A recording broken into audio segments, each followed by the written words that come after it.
Hello guys, you are welcome once again to official Gaddafi TV. It's been a very long time since we met, and it's all because of the COVID-19. But before I go into the news, let me take a second of my time to admonish each and every one of you to obey the protocols, to obey the safety protocols. We need to be safe. You see, if we are safe, we'll get time to clean the virus, and when the virus is over, we get the chance to come back to doing whatever we love doing most, especially with the footballing fans. No football, and it looks like the world has become very boring. No footballing, no betting, it's very unbearable, but then we have to do what we have to do to make sure we are all safe. Before we go into the news, take a second of your time and then subscribe if you haven't subscribed already. And you can also push the notification, that is the bell notification button, so that you get a notification each and every time I drop a video. Now, there's been a story making rounds for the past 24 hours. That is L'Equipe. We all know this French publication. L'Equipe, very, very reputable. And they are reporting that Chelsea have officially made contact with Ajax. We've made contact with Ajax over Andre Onana. And surprisingly, Andre Onana's price is 30 million euros, which is somewhere around 26 million pounds. And looking at a goalkeeper of his caliber commanding that figure, one would ask why.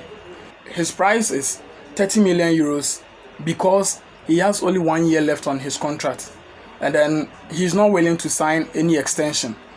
Okay, and this is the wisest thing to do, to cash out on him. Chelsea sold Eden Hazard, a whole Eden Hazard, for 100 million pounds. When the likes of Coutinho and Ousmane Dembele were commanding 130, 140 million pounds. But, when it comes to this, the club have no option than to accept whatever decent amount they get.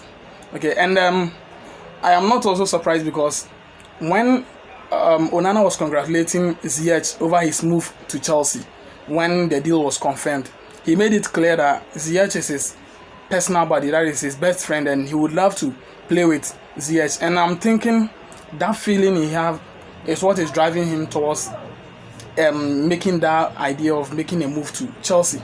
And if you are a Chelsea fan, if you have the Chelsea blood in you, you would ask whether the deal is going to be favorable, whether it's going to be a good deal for Chelsea, because we have Kepa, who is also 25 years old, and Onana is 24 years old.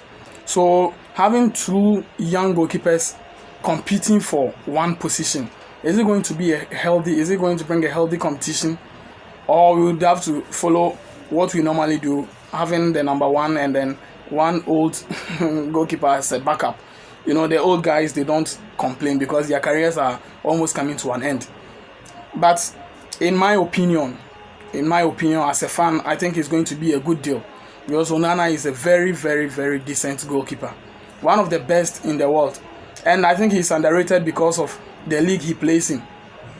If you were to be playing for one of the top flight clubs in England or the Spain or Italy, he would be getting more reviews than what he's achieving of late. He's very good, very decent, have great reflexes. He's also good with the feet too, and he has a decent height. If you look at him, on TV, you would think he's a short goalkeeper, but I was surprised to find out that he's 6'3". He's even taller than Ederson and Kepa. He's taller than Oblak, so he's a big goalkeeper. But one thing is, Chelsea is not the only club to have made inquiries. There is a host of clubs, and that alone speaks volumes of the quality that he possesses. A lot of clubs, the likes of PSG, Barcelona, Tottenham Hotspur. And when you take all these clubs into perspective, Barcelona is having Ter Stegen, who is also a young goalkeeper, and their backup goalkeeper is Neto, very, very great goalkeeper. So I don't think, if you are Onana, you would ask yourself, what would you go there to do? Even though he sees Barcelona as his home, that is where he played his youth days. Why would you go there if you are not sure, rest assured, of a starting position? If you talk about PSG, they recently acquired Keylor Navas. Keylor Navas, great goalkeeper by all standards, winning a treble, a hat-trick of Champions League trophies with Real Madrid. And then if they have this goalkeeper and they have Sergio Rico, a very decent goalkeeper as well, on their bench. So you come and talk about Chelsea and then Tottenham Hotspur. Tottenham, well, I think they will need a goalkeeper because Hugo Lloris is not getting any younger. And I don't think Mourinho trusts Paulo Gazzaniga, who is their second choice goalkeeper, that much. So if Mourinho should make approach to Onana, I think it's well understandable. Then it will come down to competition. If Chelsea and Tottenham are going to compete in terms of pedigree, in terms of class, in terms of assurance of Champions League spots, even though Tottenham have been very consistent of late, but looking at the resurgence of Manchester United and how Chelsea are building their team, even though they tried to make a statement when they signed Jose Mourinho to take care of things, but then it is what it is. If Chelsea should go in for Onana, I think we are going to win the race.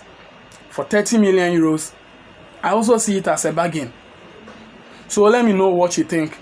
Let me know your opinions about the move. If it's going to be a great move or if Chelsea should pass. Let me know what you think. The second story I would like to tackle is, I think over the last couple of weeks, that is 2 weeks or so, there were several media outlets reporting of Chelsea making a move for Philippe Coutinho. Yes, I know most of you might have heard it, but it generated a whole lot of debate among the Chelsea fans. A section of the fans were of the idea that Coutinho would be a good deal, and the other section think we should focus on the youth players. We should focus on, improving the youth players rather than going in to make any big money signings, especially now that Coutinho's form is kind of dropping. Okay, honestly, I was with the second session. I, for once, thought getting Coutinho at this point in his career wasn't the best thing to do. But it's not just about emotions. Sometimes you have to speak as a true fan, you have to put your emotions aside and then speak as a true fan. And doing that, I took the time upon myself to look at his statistics over the last 3 seasons. That is, let's say, to be specific, from the time he left Liverpool till now. And if you look at his statistics, it's not that bad. I wouldn't say it's not that bad. It's very decent in terms of goal contributions, assists, passes. The guy, I think he still has it in him. But the problem is, at Liverpool, they built the team around him. So all the good things in the team was coming through Philippe Coutinho, being it goals, being it assists, dictating the pace of the game. Everything was going on through Philippe Coutinho. And that has been Liverpool for years. We've seen Torres. They built the team around Torres. They built the team around Luis Suarez. And after Suarez, it came down to Coutinho. I think now that Klopp has decided to change things a bit, instead of building it on a player, like a single player, he's built his team. It's a very solid team. All the faces of the team is working. But if you look at his goal contributions, I am stressing on goal contributions because we've all seen how we were suffering. If Tammy Abraham is not getting the goals, it becomes very difficult for Chelsea to get goals.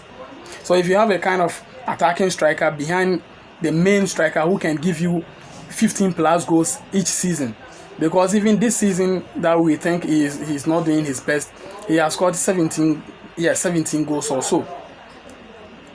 He has scored 17 goals or so. So if you have this kind of player behind your striker, I think it will be a decent signing. But I still stand by what I believe, that is acquiring him on loan first, and then if he performs, we sign him on a permanent. That would be the best deal we could ever make in the whole of the summer. Forget about the Jadon Sanchos. If we're able to acquire Felipe Coutinho on loan, an initial loan, with an option, not obligation, with an option of making the deal permanent at the end of the loan period, I think that would be a very great move by the club. But you still go down and ask yourself that we are building a team on the youth. Now we have Mason Mount. Ross Barkley started picking up, unfortunately, due to the coronavirus, but he was picking up. In his last two performances was superb. We have Tino and Jorins who will be coming in, and now we have signed Ziyech. We have a host of attacking talent. Would we need Coutinho? Is his presence not going to hamper the progress of the youth players? Well, that is still going to be a debate. But then if we want to be at the top, if we want to win the trophy again, I think we have to spend. Look at the money Man United is spending. So we have to spend. There is no doubt. Unless we want to turn into Arsenal. Youth, top 4, we are okay. Youth, top 4, we are okay. But if we really want to win something, then I think we have to spend.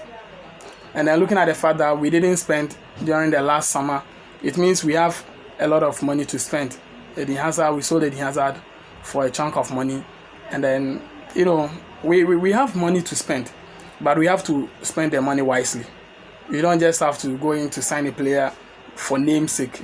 You don't have to sign a player because you need a player. No, you have to sign a player because you feel you can fulfill your long-term targets. So guys, this is where we bring an end to today's stories. Still, you have to subscribe. It is free. So guys, subscribe. Thank you very much, and then we will meet another time. Still blue till I die.